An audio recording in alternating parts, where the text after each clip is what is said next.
Hello and welcome back to Pocket Rockets, and today we're going to be taking a look at a 118 scale Solido model R34 GTR in the ADVAN livery, and this is actually take number 2 of the video because take number 1 I wasn't really happy with how the video turned out. So yeah, take number 2. And yeah, because this is a 118 scale car video, so the background is going to be a bit more chaotic because I can't use my usual setup or the car is going to not fit on the frame. So here we go. This is the car, and man, isn't it beautiful.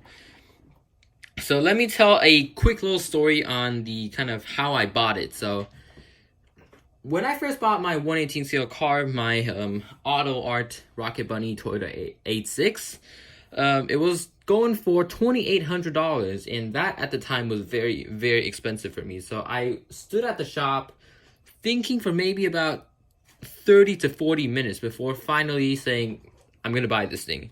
So yeah, I bought that, and ever since then, I've been looking for a second collector's kind of enthusiast 118 scale car. So what I mean by collectors or enthusiasts is something that is kind of more the collectible side and not something like Maisto or Burago, because those things are toys. And I just kind of want a collector's slash enthusiast 118 scale car. And yeah, but with prices kind of ranging from 3,000 NT or up, it was just really not financially responsible for me to buy one, because I would immediately just spend all my savings and, spend all of my allowance savings, and pretty much can't buy one of these things for 2 months. So that will be really, really irresponsible for me.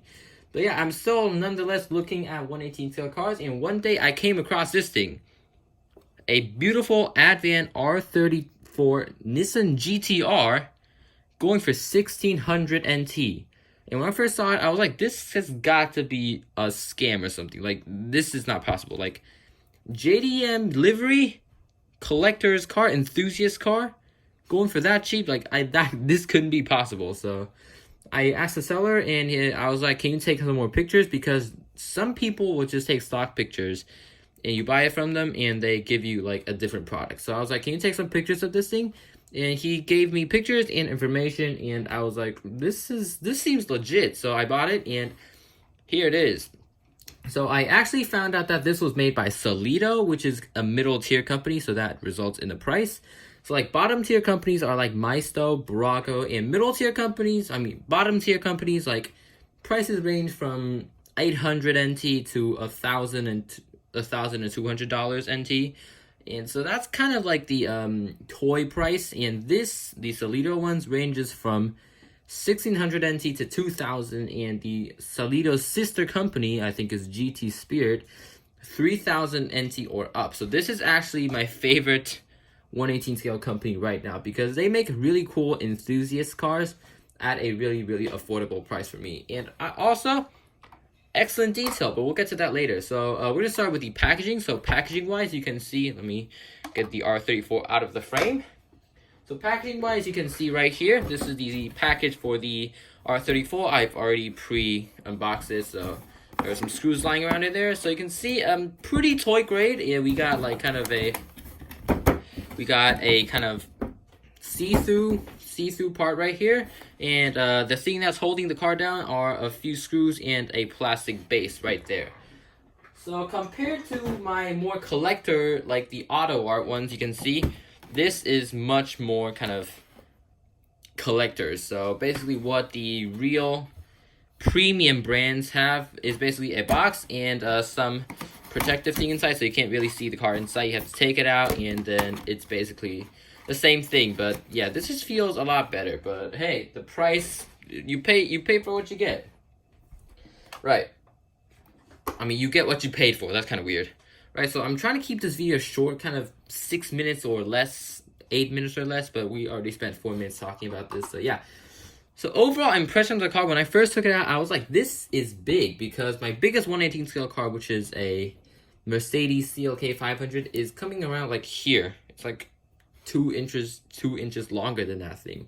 So yeah, I was wondering if this was a bit out of scale, but maybe R34s are just a little bigger in real life. So let's get to the details. So front details, we have a individual plastic piece for the headlight, and as you can see, inside the headlight are some chrome kind of accents to really make the headlight pop, and we also have a individual plastic piece for the fog lights, and also a individual plastic piece for the license plate. But you can't really see that because the license plate is in the HKS. I mean, I'd much rather have the license plate that resembles like a real license plate, because I'm more of a real license plate type of guy than kind of a show car license plate. But yeah, the front, I think for an R34, it does look a bit odd. Like the headlight looks a bit weirdly proportioned, but it doesn't look that bad. Not like the green light one, which just looks completely off. But yeah, a lot of diecast cars, like the R34s, they kind of just look a bit weaker than the real R34. Like they just don't have that sort of meaner look. I don't know if that's because like it's the scale or something, or it's just because the way the diecast headlights function. But yeah, they just kind of don't really capture that R34 look to it. And let's take this time to talk about the livery. So this is the ADVAN livery, which is my favorite. Yes, my favorite livery in the entire world. So you can see I have an ADVAN livery GTR right here. This is made by Mini GT.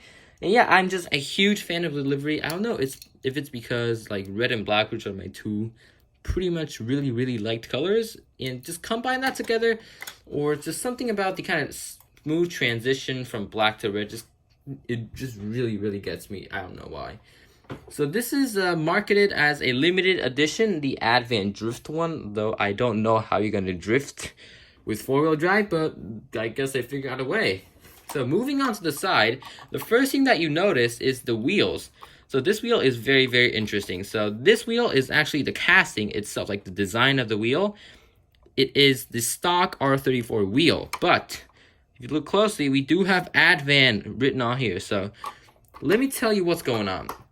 So I think Solido is trying to replicate the ADVAN RG wheels, which are supposed to look like this. Let me quickly pop out my 180SX right here. This is an ADVAN RG wheel, as you can see right there. And this is the stock wheel from the Skyline. As you can see, very similar. So I think Solido, they wanted an ADVAN kind of themed car, and they chose the RG wheel because it looked really similar to the R34 stock wheels, and they didn't have to make a new casting. But I would have still appreciated a little more if they went the extra mile to make like aftermarket wheels, because this just kind of looks odd. So the side, we also have opening features. So this one is actually a bit difficult to open because you can't just prop it open like that. You can see right there, we have like a little gap in there. So you have to stick your nail in there and pull the door out. There we go. And this gives us the perfect opportunity to talk about the interior. So the interior definitely feels a bit more budget than the Auto Art ones. We have no matting on the inside, and the pedals don't move. But other than that, the interior is very well detailed, and perhaps my favorite feature of the whole interior is the racing harnesses. Check that out. That looks amazing. But it is printed though. So yeah, and also one thing that's really satisfying about this car. Oh, that sound is just so satisfying. So moving on to the rear. The rear, I think, is what really shocked me, because when you come and take a look at this spoiler, you will notice that there is a gap between the spoiler, and this is just a crazy attention to detail. Like, the black part and the red part are different. Like, they're not connected. There's like a slight gap in the middle, and that detail is just insane to me. Like, $1,600, you get this much detail, and I think this is on par with Auto Art, because the detail, I'm really just, I can't find a single thing bad about this car. I mean, it rolls fine, it has steering, it has solid glass, which is really important to me, because I hate glasses that are just kind of like a thin piece of plastic stretched across the window frame. I just hate those, because you feel like you could just puncture them by just touching them. But yeah, solid glass, which is really important to me, and rolling, which is also really important to me. Both presented beautifully on this car. So for the rear lights, we have the individual pieces, and they just look really good. And one person on the internet actually commented on another guy's review video on this thing that the red livery, quote unquote, makes the rear light, quote unquote, disappear. What? Like, it's a different shade of red. The rear lights are a deeper shade of red than the livery. How can you not make them out? Like, I mean, I think that's your own problem. Yeah, also, just some tampos on it. This is sadly not metal plated on. It's actually just a tampo. And also we got the rear reverse lights and also exhaust tips. So one last thing that I want to say about this thing is that when you get this thing, it doesn't come like the side view mirrors, the rear view mirrors doesn't come pre-assembled. So you actually have to take super glue and glue it on. So yeah, that kind of just makes me nervous that I'm gonna break it. And also we have another interesting thing right here. You see right here, Endless. I think they make brake kits, but when you come over to look at the brakes, hey, Brembo. So I don't really know what's going on there. But yeah, basically that has been my today's video. I think this shoot was way better than the first attempt. The first one, I kept on forgetting what I'm going to say. Yeah, this has been Pocket Rockets. Let me take out my little logo. You can go ahead and subscribe. And thank you guys for 300 subscribers. It means a lot to me. Thank you to my 300th subscriber. He actually commented on my video. Thank you so much, and I will see you next time. Next time we should have a pretty interesting video because I think I'm gonna review a Hot Wheels Premium 5-pack. This has been Pocket Rockets. You can find me on Instagram at PocketRockets64 where I post some diecast photography stuff. That's basically it for today's video. Goodbye.